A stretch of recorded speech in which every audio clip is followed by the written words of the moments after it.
It was an age of miracles. I love it. It was an age of art. How's the great American novel coming? It was an age of excess. Gatsby. Gatsby. Gatsby. Gatsby. I'm Gatsby. It was an age of discovery.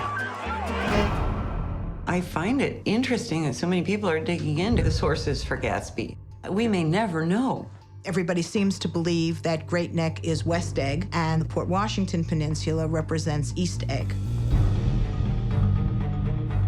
It was 1920. 4 weeks after the Fitzgeralds got married, they spent their first summer together in Connecticut. If you talk about Great Neck, oh, yes, you know, we know Fitzgerald's connected with Great Neck, but they don't know anything about Westport.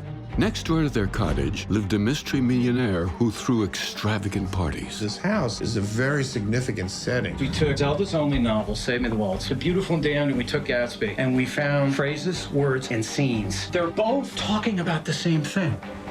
At night, on a distant dock, a green light shimmered. The shack behind you is rented by another Yale College man named Nick Carraway. Carraway's cottage, in a fictional place named West Egg, is subconsciously an echo of Westport. The world's preeminent Fitzgerald scholar didn't believe Westport had anything to do with Gatsby. He's the biggest name in Fitzgerald scholarship. He was just a larger-than-life figure. People get excited about the facts and forget the artwork. Professor Broccoli sought to change various words to correspond to what he believed the author must have meant. He's very unhappy because this is contrary to all his theories. Fitzgerald blends different times of his life and creates composites. It all converges on Gatsby, and Gatsby is inexhaustible. If it wasn't his idea and he didn't believe in it, it was heresy. It shouldn't be printed.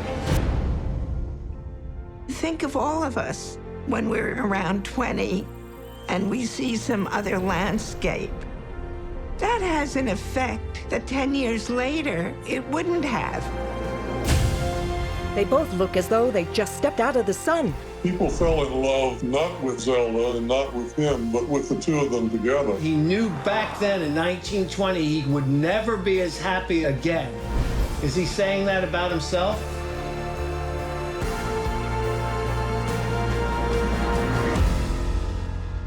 His dream must have seemed so close that he could hardly fail to grasp it. He did not know that it was already behind him. I think it was one of those peak creative times. There was an exuberance and an energy. Most of us have a favorite, a heroic period in our lives. This was the moment of the most intense love that those two experienced. If that's what he went away from here feeling, well, then maybe this place did animate that novel.